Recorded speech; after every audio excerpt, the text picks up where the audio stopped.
Dan JM Team, inilah saatnya untuk kita langsung beralih. Dari tidak kita sudah membahas timnas ya dari U23 sampai senior. Sekarang kita mau jalan-jalan ke Inggris dulu dan kita akan membahas Manchester City dan juga Manchester United karena ini derby Manchester kita yang menarik untuk kita bahas ya. Yang pasti kalau kita melihat Ruben Amorim sepertinya sudah benar-benar di paling belakang nih, udah nggak punya alasan, udah nggak bisa bikin alasan lagi. Dan pertanyaannya, seberapa panjang umur Amorim ada di Manchester United? Rizal? Di 2 minggu lalu gue bilang kesempatan untuk Amorim mungkin datang di 3 game ke depan. Dalam artian setelah kalah dari Grimsby, dalam artian mereka nggak akan dapat trofi di Carabao. Jadi mungkin penentuannya lawan Burnley, derby Manchester dan juga lawan Chelsea pekan depan. Ini 3 laga yang menurut gue bakal krusial. Penentu ya? Penentu banget buat nasib dia karena kalau sampai begini terus gue nggak ngeliat dia bisa bertahan sampai Natal setidaknya kalau mainnya kayak begini terus. Tapi kalau besok lawan City dia bisa ngasih respon lagi, menurut gue dia bisa perpanjang nafas lah. Apalagi MU ketika ketemu City bersama Amorim, rekornya musim lalu bagus ya. 1 menang dan 1 imbang. Ini rekor yang cukup oke. Dan City pun juga sedang dalam keadaan yang nggak sehat-sehat banget menurut gue. Jadi MU kalau emang mau turning point-nya di musim ini bisa balik lagi ke arah yang benar, menurut gue harus menang di derby Manchester. Nggak ada tempat terbaik untuk menang selain di derby Manchester bagi gue. Bagi MU dan Amorim ya, untuk perpanjang napas. Jadi karena ini tempat yang sangat ideal. Tapi asal mainnya harus berubah. Sungguh sebuah derby Manchester penentu bagi kedua pelatih masing-masing ya. Firzi bagaimana melihatnya Firzi? Iya, kalau di derby Manchester kan sedikit unik ya dalam artian bahwa biasanya home advantage itu nggak berarti banyak karena hanya 6 dari 20 pertemuan terakhir itu tim kandang yang menang di derby Manchester. Biasanya tim tamu bisa mencuri poin di Premier League. Nah kalau kita lihat belum lagi sekarang ada tambahan faktor X karena ini habis international break, terus bursa juga habis ditutup, ada banyak perubahan, akan ada banyak faktor yang menentukan. Gigi Donnarumma sampai sekarang belum latihan sama tim City, apakah dia akan langsung diterjunkan parachute oleh si Pep Guardiola untuk menggantikan Trafford yang sedikit shaky ataukah apakah Trafford dipertahankan? Begitu juga di Man United, apakah Lamens langsung diturunkan atau tetap sama Bayindir? Jadi so many questions sebenarnya, masih banyak pertanyaan karena karena fixtures-nya begitu padat dan belum lagi langsung City harus mikirin Liga Champions. Kalau MU sih nggak usah mikirin apa-apa lagi sekarang. Sehingga Premier League doang, Piala FA nanti masih santai Januari. Harusnya lebih pressure loh sebenarnya secara publik. Udah nggak ngapa-ngapain harusnya menang loh ini gitu ya. Iya emang dari awal kan kita udah bilang dengan jumlah belanja yang dikasih oleh manajemen Man United ya harus ada result. Dan kadang-kadang emang Amorim suka dapat result ini di game-game gede kayak gini. Jadi emang suka out of the box aja dia. Ya kita berharap aja gitu ya. Gimana Di? Kalau dari Aldi melihatnya gimana? Dengan usia Amorim di Manchester United ini. Gue sih nggak setuju bahwa nasib Amorim akan ditentukan dalam laga menghadapi City atau Chelsea ya. Karena jelas kedua tim itu di atas kertas jauh lebih baik dibandingkan United. Tapi Manchester Derby ini kadang-kadang nggak ditentukan lewat kualitas pemain gitu loh. Kalau emang kualitas City jauh di atas MU, ya nggak mungkin kalah dong sama MU. Tapi kan MU menang-menang aja tuh, musim lalu juga menang lawan City. Jadi kadang-kadang yang menjadi pemenang itu adalah yang paling bisa memanfaatkan kesalahan lawan kalau di derby itu. Bukan lagi soal kualitas, bukan lagi soal cara mereka nyerang, cara mereka bertahan, tapi siapa yang paling bisa ngambil momen. Dan United bisa gitu. Jadi gue nggak melihat ini adalah laga yang pasti dimenangkan oleh City juga. Bahwa mau apa enggak Amorim belajar dari kesalahan dan belajar dari laga-laga sebelumnya. City akan main mirip-mirip seperti Arsenal, menguasai jalannya laga. Mampu apa enggak MU menurunkan atau sedikit main games dengan City. Oke, lu pegang bola, kita serangan balik. Kalau sampai MU main seperti menghadapi Arsenal, maksain kontrol bola tapi nggak menciptakan apapun, ini bakal kerepotan juga si MU. Nomor 2, yang gue harap menjadi pairing di midfield adalah Ugarte dan Casemiro. Oke, yes. Ya kan? Ugarte dan Casemiro ataupun Kobbie Mainoo. Kayak Dalot nih. Kobbie Mainoo. Yang penting Bruno nggak di posisi itu. Kenapa? Bruno lebih kepake dan lebih efektif kalau dia menjadi satu part dari nomor 10 di depan. Cunha kemungkinan kayaknya nggak main karena masih cedera hamstring. Bisa Cunha dan juga si Mbeumo dan juga Bruno. Portugal. Dia apa sih Brazil? Bruno dan juga Mbeumo dan depannya Sesko. Please start dia dari awal. Sesko belum ya, belum Tapi dapat belum ini ya. dapat. ini touch tadi ya. menarik nih, karena kan kalau Menarik dari terus gua mah. Rizal kan tadi bilangnya Menarik, bahwa iya. ini Dikit juga menarik. laga-laga Iya. penentu. Tapi dari Aldi justru tadi bilang enggak penentu banget karena memang udah jelas-jelas Iya. di atas kertas lebih bagus. Gimana tuh dengan Kalau uang segitu banyak loh yang Uang udah segitu dikeluarin? banyak dan dasar gue bilang gitu karena rekam jejak Ineos ya. Ini Ineos yang di MU yang di tim yang di Perancis itu dalam 6 kali ganti pelatih juga. Jadi ini bukan tipe owner yang bakal sabar-sabar banget. Ini owner banyak labil ya sebenarnya. Dia udah yakin bakal mencat Ten Hag, tapi Ten Hag juara FA tiba-tiba diperpanjang kontrak. Jadi itu labil banget nih owner dan apa yang mereka katakan 2 minggu lalu belum tentu bakal dikatakan lagi ketika habis kalah dari derby. Karena sumbu kemarahan dari publik Manchester gue rasa lagi tinggi-tingginya di saat ini dan mereka juga udah banyak yang nggak percaya sama Amorim sebagai orang yang tepat. Jadi gue rasa ketika mungkin sekarang kita bakal bilang ini nggak akan menentukan, tapi kalau sampai kalah lagi, Amorim out udah ada ini. udah bergema loh itu. Udah bergema. Amorim out. Udah bergema Nah. menurut gue. Kalau Gua sampai rasa kalah orang dari masih fans derby, percaya sama Amorim. mereka musim ini berarti cuma dapat 1 poin lawan Fulham dan menang dari Burnley dengan cara seperti itu. Abis itu dari 4 game hanya menang 1 kali, itu menurut gue bakal jadi nightmare. Kalau buat menang Coba lawan di- City tapi kalah sama Chelsea. Nah, itu perpanjang napas menurut gue. Perpanjang napas dikit, Karena dikit. tadi poin gue adalah nggak ada tempat yang lebih bagus untuk menang selain di derby Manchester. Ini bakal jadi momentum banget bagi mereka dan menurut gue ini bisa jadi ngubah jalannya dinamika antara Amorim dan MU. Iya dan Gimana, Di? kalaupun di lu jagoin siapa di City lawan MU? Gue jagoin MU. Meskipun ini di Etihad. kenapa bisa? MU lawan tim gede biasanya malah oke dia mainnya. Malah Iya. lebih kelihatan Yang dibandingin itu dia, lawan- ya. Lebih berjuang udah gitu merubah, ya? Tim-tim udah merubah ini. sedikit kan.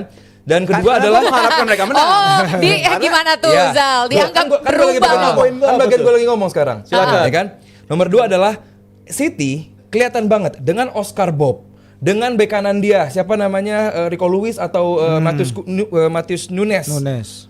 Ini 2 pemain sama satu lagi Rico Lewis. Ini 3 pemain yang gak akan bikin City kemana-mana. Ini bukan levelnya City. Ini pemain yang bukan kualitas Man City. Jadi harus digantiin siapa tuh? Ya itu urusannya Pep ya gitu. Kalau gue bantuin di sini tuh City jadi bagus. Cuman City punya kapasitas yang jauh lebih itu juga lebih bagus untuk di posisi tersebut. Dan di posisi contoh misalnya di bek kanan atau di bek kanan di mana ada bisa Mbeumo di situ, bisa siapapun di situ. Untuk dieksploitasi dengan kecepatan serangan balik dari MU ini bisa. Ruben Dias nggak jadi starter sekarang. Artinya bahwa leaking di lini belakang ini mungkin kejadian. John Stones bagus. Apa konsisten bagus 90 menit? Enggak juga.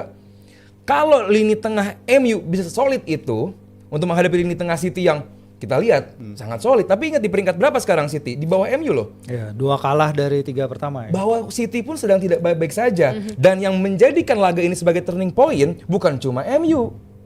City pun demikian, Pep pun demikian. Gimana lo cara menghadapi Bruno Fernandes? Kita ngetawain Bruno terus tiap pekan, tapi kita lihat kalau dia ditaruh sebagai attacking threat atau ancaman penyerangan, dia berbahaya. Masalahnya bisa nggak MU lini belakangnya serapi itu? Waktu MU menghadapi Arsenal, De Ligt benar-benar bagus menghadapi Gyökeres. Bisa nggak di laga kali ini dia menghadapi Haaland? Haaland pun bukan yang lagi bagus-bagus banget sekarang nih. Ini harus Kemarin dimanfaatkan kan dengan baru baik. 5 gol dia lawan Norway. Iya, timnas. negara. Iya. Negara. Ya. Iya, tapi kan masukin bola ke gawang ya, Berarti masukin bola Merino ke bikin gawang. 3 gol di Spanyol, berarti menghadapi nanti Arsenal bisa bikin 3 gol Bisa juga. dong Merino. Iya, makanya. Iya. Kan nggak ada jaminan juga Dan, sih. dan Iya. tadi poin gue sebenarnya nggak ada yang bilang MU pasti kalah ya. Gua bilang kalau mereka bisa 3 game itu, lawan Burnley kan mereka udah lulus Iya. ujian tuh. Wow, Burnley itu ibarat negara itu Cina Taipei. Udah lulus tuh. Kan gue tadi 3 game poin gue. Kagak Iya. lagi Lawan lalu. Burnley udah lulus. Ya tinggal 2 ini nih untuk bisa menyelamatkan karirnya si Amorim bersama MU. Tapi kalau mereka bisa menang, ya simpel aja berarti lulus dari ujian. Amorim layak untuk perpanjang kontraknya. Maksudnya bukan perpanjang kontrak. Perpanjang kontrak. Masa udah kontrak lagi ada kan layak untuk lanjutin di MU. As simple as that menurut gue. Jadi ini bakal jadi turning point bagi mereka dan Amorim gue yakin kalau bisa keluar dari situasi ini artinya dia bisa lulus dari ujian yang berat ini. Oke. Tapi ya kalau sampai Ugarte di tengah ini pemain yang gue lihat di 3 pertandingan justru ketika dia dimasukkan justru momentum MU malah makin menurun gitu. Karena Iya. gimana dia out bisa of form ya? banget sih. Out of Ugarte itu. form dan momen ketika PSG kelihatan paling bagus ya ketika habis ngejual dia. Oke. That's why dia dijual menurut gue. That's why dia dijual dan dia nggak masuk skema dari Luis Enrique sama sekali dan ini datangnya ke MU. Jadi ini situasi yang terus berulang bagi MU. Nanti mereka akan ke bawah di situasi harus ngejual Ugarte, paling harganya cuma berapa. Berarti Jadi menurut lu berdua dievaluasi. Bruno jadi nomor 6 sama Casemiro. Partner bisa aja di 2 di situ. Partneran. Sebenarnya Attacking itu siapa yang, aja? yang Zirkzee. diinginkan kan. Jadi di depan juga ada di Iya. partner nomor 10 juga Coba. bisa kan dia. Enggak, karena Coba lucunya Zirkzee sekarang kan gimana? dengan menu belanja ini like your best player justru jadi problem buat lo ya kan? Bruno. Dia mau Artinya ditaruh gimana? di mana? Coba. Bruno jadi Jadi problem masalah, sekarang ya. karena kalau dia Trauma. ditaruh naik ke atas dia bentrok sama Kunya. Kuncinya ngapain nih? ditaruh di tengah, dia liability dalam bertahan. Which is bener karena dia bengong doang kan yang ketika lawan Fulham udah kita bahas kan.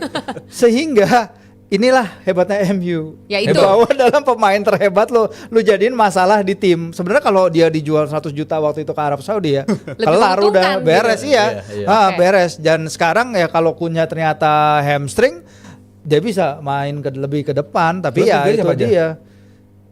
I don't know, Maino masih di situ? Bruno Kobe Kase Maino. lanjutin Bruno Iya, Kase. Bruno. Lu lebih milih Kobe Kase Maino dong. dibandingin Ugarte berarti bersama Casemiro? Kalau Ugarte sih pilihannya, enggak Ugarte. sih. Ya Ugarte enggak sih. Untuk bertahan Kobe Maino Iya. lebih bagus dibandingin Ugarte. Oke Ya, lah. Untuk breaker lebih dua bagus. suara kalau satu suara. namanya Gua pengen- kalau gua pengen- dari Gue pengen denger lu kalau- berdua ngomong gua dalam segi bertahan dan breaker, Kobe Maino lebih Enggak. baik dibandingin Ugarte. Gue pengen denger itu. on current form Ugarte itu ini juga liability ke Ya tim. udah, Ya udah main aja sama satu gelandang bertahan biar Gue yakin Casemiro doang. Come on. Gue yakin lu bagian yang happy ketika Ugarte masuk lawan Arsenal. Jadi karena momentum MU Nggak makin juga, menurun dan itu sangat menurut nggak gue yang juga. Lu terjadi. jangan Jadi suzon, Ugarte jangan. ini sesuatu yang menurut Tarik gue- dulu kata-kata lu itu. Gue happy. Gue sama sekali nggak Lu tahu. ngeliat Oh, ditanda. lu Lu doang. Lu ngeliat Bahwa persis. dalam bertahan, dalam breaker bola yang paling tandem untuk menemani Casemiro adalah Kobe Maino dibandingkan Ugarte. Iya. Iya atau tidak? Iya atau tidak? Nggak. Ya udah berarti Nggak, kalau kalau- lu sendiri lu kalau tarik dalam gimana? kondisi sekarang Gua bagian gua mainin kalau Ugarte, dalam lu kondisi ketawain, bagian sekarang starternya begitu, kalau jangan dalam jadi starter. kondisi Ya. sekarang Maino harus dapat chance karena Ugarte nggak buktiin dia bisa dalam Maino kondisi membuktikan. sekarang. Dia dikasih chance, bukan berarti dia nggak bisa membuktikan, dia bisa apa enggak Belum itu dikasih berikutnya. Belakangan yang gitu penting ya? iya belakangan, yang penting Ugarte udah dicoba, it doesn't work. Ya Maino emang mau pergi, yes, Tapi dia batal. ngerasa, tapi kan akhirnya ditahan dan lain-lain. Dicoba, habis nggak mungkin kan Bruno taruh di situ lagi dengan Gua harap sih menghadapi demikian ya, karena Amorim mungkin menaruh dia di situ lagi. dengan Amorim Dengan being Amorim being Amorim stubborn. being Amorim ya. Cuma kan Ryan Cherky nggak ada ya, Ryan Cherky Iya, cedera. cedera. Dan kayaknya kemarin tadi ada yang gue liat di video tuh ada yang pakai crutch, siapa sih? Oh ya? Siapa ya gelandang serang Gelandangnya yang City satu dari lagi dan laga kemungkinan terakhir mungkin. kemungkinan si Tijani jadinya mainnya lebih ke 10. depan, lebih maju sebagai number 10. Nah ini Tijani kan dia jago banget ya nyari space, nyari position Yes. di sekitar kotak penalti sehingga ini double threat nih untuk siapapun yang bermain di sana. Betul. Nah, Bahkan di awal musim tambahin udah dikit. ini. Jeleknya Yes. City itu adalah bagusnya MU. Kenapa? Kenapa tuh? MU bagusnya apa? Transisi nyerang. Ya. City jeleknya apa? Transisi bertahan. Kalau MU bisa memaksimalkan transisi menyerang mereka, Marmus. ini bakal berbahaya. Kalau sampai MU sok-sokan main position based football menghadapi tim sebagus City, ya good luck lah. Oh, Omar Marmus yang cedera ya. Jadi kalau buat kata gua teman-teman ya. MU punya peluang tapi main pinter. Mendingan lu punya 1-2 peluang tapi bisa maksimal dan lu bisa bikin 1 gol, lu bertahan-bertahan aja deh karena Jadi kalau Mas Rowi duelnya bagus. The Ligt duelnya bagus. Jadi buat gua ya banyak pemain MU bisa bertahan dengan baik, tapi bisa apa enggak mereka nggak kecolongan seperti kemarin.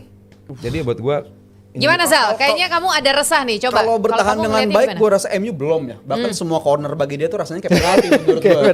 Lawan Grimsby pun. Iya, kayak kena penalti. Jadi nggak bisa dikatakan udah baik. Ini masalah di City lini bagus belakang cornernya nyerang. Kok City Dalam 3 pekan terakhir. lumayan, tapi stackernya yang jelek. Tapi nggak ada finishingnya. Tapi siapa nggak perlu tacker bagus sekalipun Grimsby aja bisa nyiptain situasi yang bahaya. Jadi ini tim yang bakal kerasa kayak penalti setiap kena set piece. Tapi ya Onana udah nggak ada di sana dan mungkin akan ada pergantian kiper di situ. Mungkin battle kiper juga ya antara MU dan City. Tapi gue rasa Bayindir deh starter. untuk di derby Iya. laga Soalnya pertama kalau mungkin lu lebih langsung wise. nurunin Iya, Lamens nggak itu mungkin, terlalu nggak ada bahaya perebutan- ya. nggak ada perebutan posisi Saat- deh. Dan Kayaknya bisa aja langsung tuh Bayindir. berlaku buat Pep Guardiolanya juga karena Old Trafford kayaknya. di tenor di rezim pertama dia tuh di awal dia datang itu Nyicil lo pakai tenor. belum Kira belum kali. KPR dia. Oh. belum tahu Belum. dia pernah kan dia datang tuh kipernya Johart kan dia temu di Langsung international dibuang. break datang si Claudio Bravo dan itu game pertamanya Bravo itu derby Manchester juga dan Bravo ngelakuin error dan Bravo udah nggak akan pernah jadi pemain yang sama lagi setelah error tersebut. Jadi gua rasa Guardiola bakal belajar dari musim pertama dia Langsung ketika dia jadi. mainin Bravo di sana dan Bravo error dihukum sama Ibra pada itu dan Bravo udah nggak pernah jadi pemain yang sama datang Ederson. Jadi gua rasa Guardiola akan menggunakan segala kebijaksanaannya, dia bakal menggunakan segala pengalamannya, sesuatu yang belum pernah dialamin situasi ngelatih selama ini kan dia. Ini Yaitu sesuatu yang dengan? belum pernah mainin lagi Trafford, jangan Iya. langsung ceburin sih. Emang. Oke. Jadi itu pengalaman. Terlepas Lu dari Trafford- semua ya kontradiksi yang ada di sini, tapi semua kayaknya lumayan merujuk ke Bruno yang kayaknya dapat kritikan nih. Kayaknya perlu ada sebuah adjustment yang lebih baik dari itu. Tapi kalau kita mau membahas langsung di lini tengah dari MU dan juga City, ini masing-masing kan udah punya andalan. Tadi sudah tersebut ada di City ada Tijani, kemudian ada juga Rodri dan lain-lain. Sedangkan kalau di MU tadi udah disebutin ada Casemiro juga gitu ya. Nah,